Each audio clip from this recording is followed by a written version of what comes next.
大家好，今天来分享一下这个图形共边切割，怎么样去调试才会避免撞激光头的风险呢？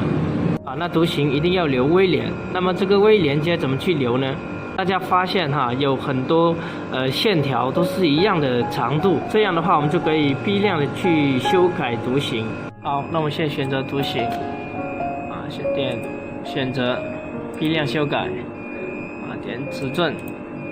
线条的长度是59.98两头留微连是0.3那么这样的话是59.4